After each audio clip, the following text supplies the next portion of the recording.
Hey everybody, it's Congressman Jamie Raskin coming to you live from the Rayburn House office building, my office. And we're here to talk about two things. One is the plaque that Speaker Johnson has stubbornly refused to hang up in the United States Capitol, but which is federal law.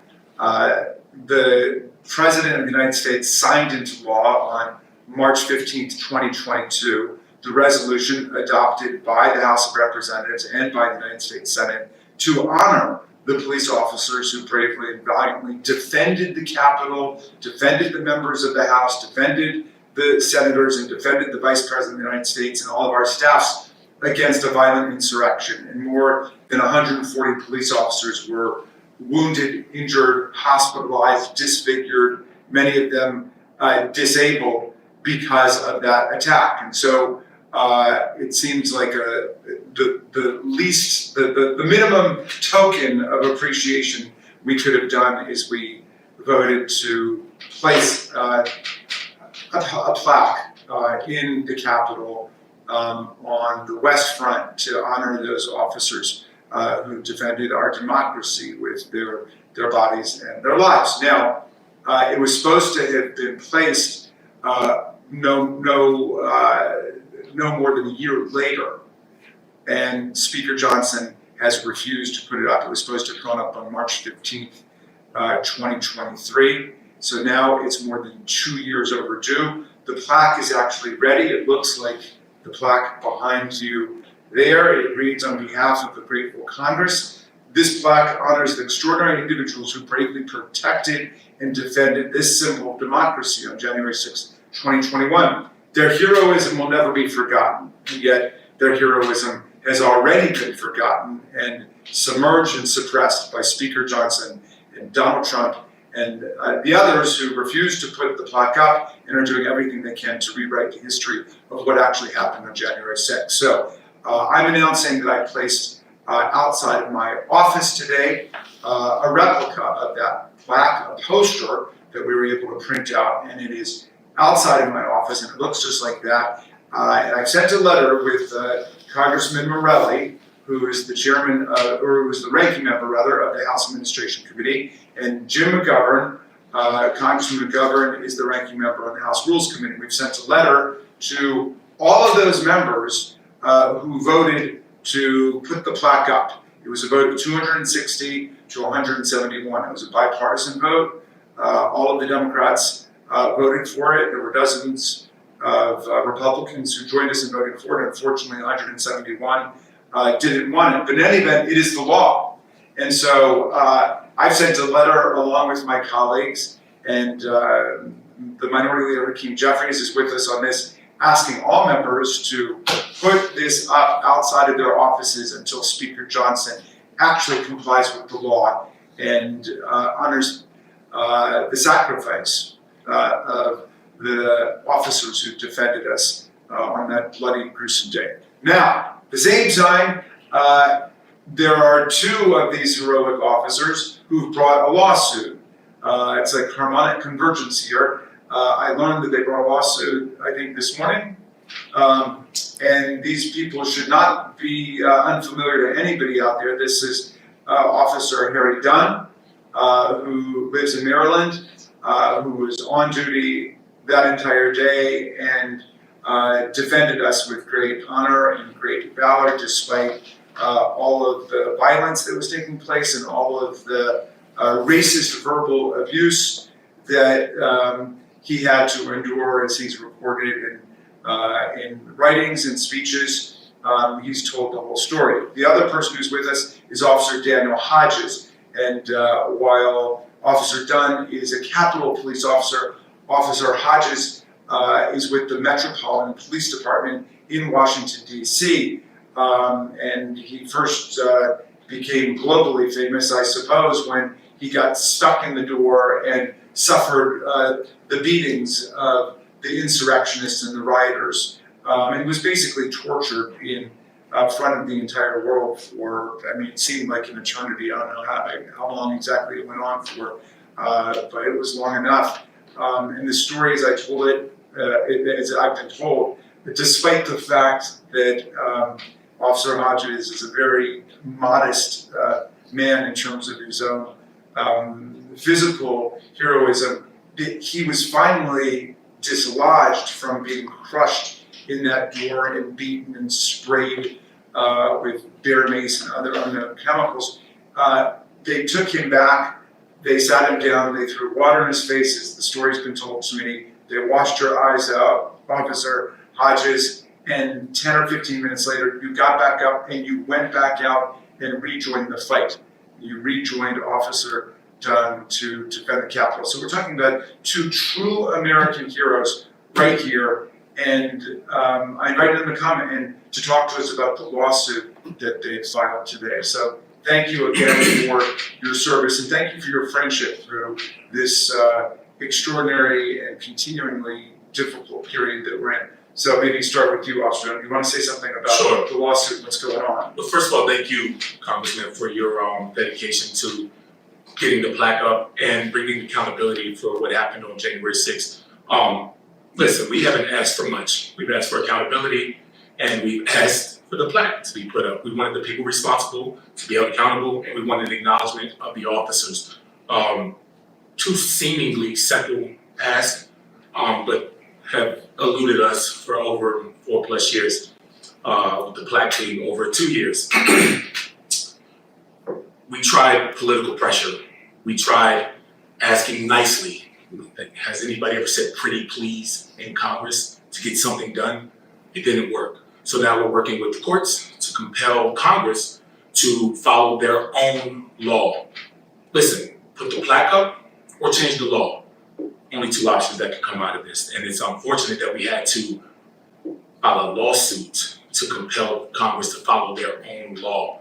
But here we are. So Officer Hodges, please add anything you want to that about what motivated you to go to court, federal district court in DC, to compel Speaker Johnson to follow this extremely simple law.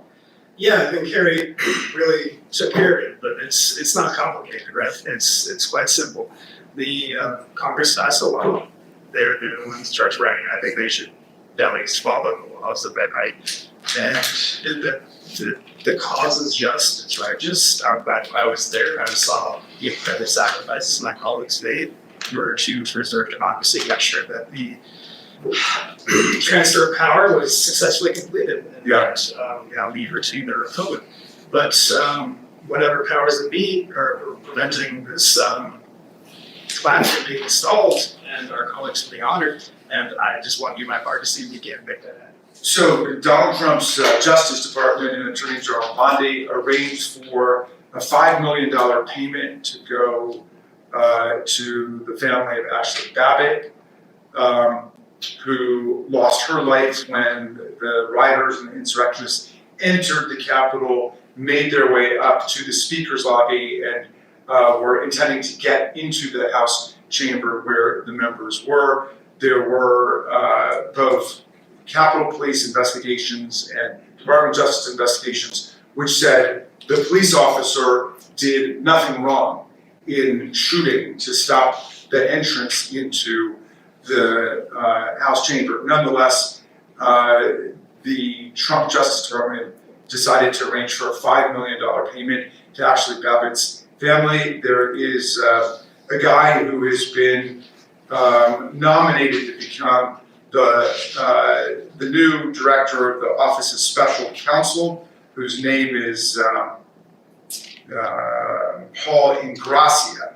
Or actually, he's not been nominated because it's not Senate confirmed. I think he's just named to it. I'll double check that. But in any event, this guy is saying he wants Congress to offer reparations of $1 million per family to the January 6th attackers, to the defendants, to give each of them $1 million. There's this complete topsy-turvy moral inversion of the whole thing. And there's this attempt to rewrite the history of what happened that day. And for those of us who were here, either trying to participate in the peaceful transfer of power or defending the peaceful transfer of power, it seems like a scandalous and almost unbelievable thing that this is going on, but we're seeing it. I just wonder how you guys are experiencing this attempt. It's like an Orwellian effort to completely rewrite the history of that day. Well, that's why this lawsuit is important. It acknowledges what happened. It cannot rewrite history. We have to remember Congress passed this, and like you noted, in a bipartisan manner. Listen, those people that are filing lawsuits for money, we're filing lawsuits for acknowledgement and non-erasing the truth.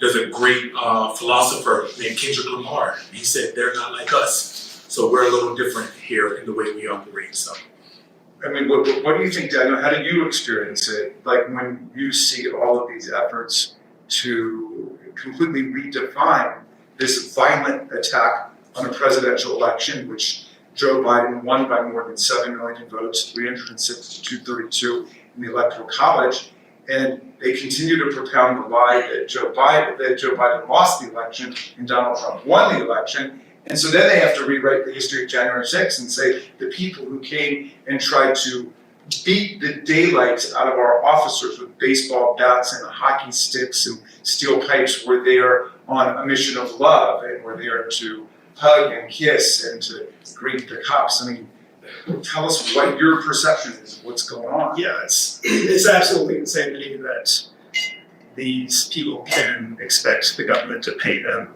for their service and trying to overthrow the government. I don't know how we've gotten to this point, but apparently here we are, right? And the attempts to whitewash January 6th to rewrite history is apparently, gaining traction with, members of the cult, but in the long run, that doesn't happen. And even if They video documented. yeah, it's the most well documented crime in history, right? Yeah. When I was out there fighting, for my life during the which I was thinking to myself, well, I mean, making through this, there's going to be no shortage of evidence, right? But as we know, Donald Trump saw fit to pardon everyone who assaulted me and my colleagues and threatened our democracy. He created a permanent private militia for himself by pardoning 1,600 violent insurrectionists, Proud Boys, Oath Keepers, 3%ers, people who have proven themselves to be violent extremists and willing to do whatever he wants. And now that's like a reserve army out there to attack people on a vigilante basis. The pardons and the money, it's all so he can have him on retainer for the next time he wants to have his militia take action. You guys have spoken for a lot of the Capitol Police, who for different reasons can't necessarily speak out in the way that you guys have and Officer Dunn has and Sergeant Cannella has. One of them is Officer Brian Sicknick, who died the next day. He received severe injuries on January 6th. He died the next day, and his mom, Gladys Sicknick, has been very involved in trying to keep her son's memory alive, but also the memory of what actually happened. And I'm sure the Sicknick family would want me to thank you for what you're doing, but it's not just officers who are lost and who are lost to us. There's lots of cops, and one came to see me yesterday. I'd never met him before, who was very badly injured on his hip. He said 2 hip surgeries that have not worked out. And he's expressed to me what a lot of other officers who come to see me privately have expressed, which is they're reluctant to take a public stand because they fear the death threats, the violent threats, the attacks on their families, the retaliation. And so, I would like to thank you on their behalf too, because there are people who say for various reasons they can't speak out, but they appreciate what you guys have done in making sure that the truth is going to be defended. and that's important, that's what it's about. It's about the colleagues, the officers that you were standing next to that day. We all wanted to make sure the ultimate goal is obviously to protect members of Congress and help the certification to continue, but also for the officers to make it home to their families that night. Unfortunately, Brian Sicknick did not, as well as a host of other officers who died via suicide afterwards. So it's important that we have to say this, that their deaths don't go in vain. Well, and what do you guys make of, President Trump and other politicians who talk about backing the blue and, lionizing their love of law enforcement when it comes down to actually supporting people who put your lives on the line? Even just walking to your office, you pass numerous members of Congress's signs, thank you, Capitol Police. Some of the same people who will get out there and deny that they'll agree with President Trump that says it was a day of love. So it's really unfortunate. It's a motto, it's rhetoric. Don't show us with your words, show us with your actions, and not with your inactions by putting up the flag, not putting up the flag. Yeah. Daniel, what hopes do you have of an actual court injunction issuing to tell Speaker Johnson to put it up? I just want to see the law followed and the plaque where it belongs and place it longer on the West Front. Yeah. So that's, it walks by, everyone sees it, knows what happened, knows the sacrifices that were made. Yeah. And that's, democracy is not guaranteed. That our public is only as strong as the people that participate in it.